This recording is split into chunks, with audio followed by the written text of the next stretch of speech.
Hello everyone, in this video I'll be showing you how to easily beat the Lampmaster in Clair Obscur Expedition 33. Now there's a few phases of this fight where we have to do something very specific. We can also use ranged attacks to take out these lamps here, preventing it from using some of its more powerful attacks, so I'd highly recommend doing that. You can see here, it'll do this attack often. The dodge time in this is earlier than you'd imagine, so try to dodge before it's near your character.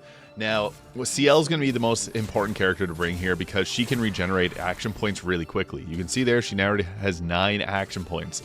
So this is important when we have to do lots of attacks that require shots. So with the other characters, I would recommend playing Mael a bit more of a defensive focus with the obviously trying to build up and stagger this boss, as we can stagger it, making the fight a lot easier. It'll try to disarm, it'll try to mess up your aim as well, so you got to watch out for that. The dodge timing on that is a little early, I found, for most of the attacks against this boss.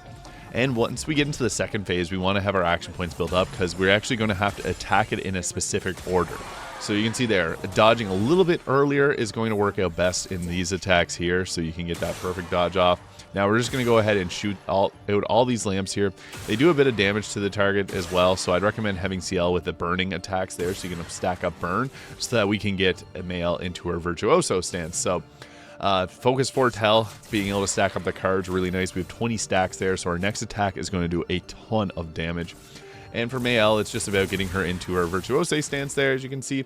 And then with Gustav, I would recommend actually using Powerful here, because we can buff up our team to be able to do a ton of damage, and that also gives you overcharge points so that we can hit it hard in phase 2.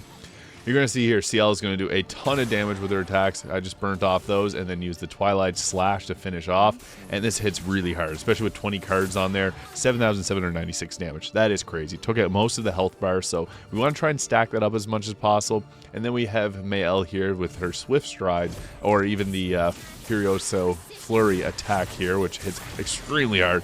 Breaking posture. That would have been nice to get a little bit earlier. So I'm going to save the overcharge here from Gustav, as we can use that into the second phase to break down its stagger bar even further.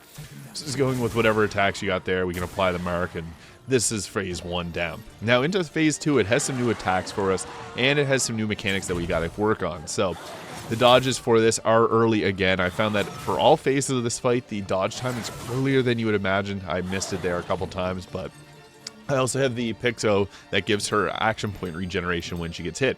Now pay very specific attention to this. Simon Says this is the order that we have to shoot them in. Unfortunately, she only had 2 action points here because of our last burst damage that we did. So you want to be focusing on hitting all 4 of the lamps with a specific character. I was lucky to have overcharge here from the first phase of the fight, so this was nice to start off with, although I probably would have preferred getting the stagger bar down even lower because it filled up stagger bar there, so could have got that if we would have had it built up more. Now this attack here is a little bit challenging. You can parry it and get a powerful attack off just like that, so that is nice, the Expedition 33 combo. Now with CL here, we want to make sure that we build up the cards as much as possible, so I don't have really anything here for her. I'd like to have at least 2 points on CL so that you can use the ability to give our cards to the target and then reap them back from them. Unfortunately, got silenced here, but we had 5 action points, which is perfect so that we could actually do this. So it's charging up its powerful attack there, and it'll say which lamps you need to destroy. Go ahead, destroy them in the order that it showed. You'll get a bit of extra damage in, and this is nice, but it cancels the attack that it's going to hit us with, which is super important because some of the attacks it'll do are very devastating. Whereas we can dodge this one a little bit easier. Watch the hand and the blade. That's where you want to be watching for to get the dodging. And again, it's earlier than you would imagine. It'll do the ritual a few times, and every single time we're just going to have the cards built up to be able to take it out. And then with that, we will get a nice win here. So we completed the lamp trial. That gives you your action points there, and then we can go ahead with a powerful attack. I like this one here. Anytime you can stack up the cards, it's going to make this fight a lot easier because then you can remove them, getting your action points back. So that's an easy guide on how to beat the Lampmaster in Clair Obscur Expedition 33. Any questions, leave in the comments. Hit the subscribe if you haven't already, and I'll see you in the next one.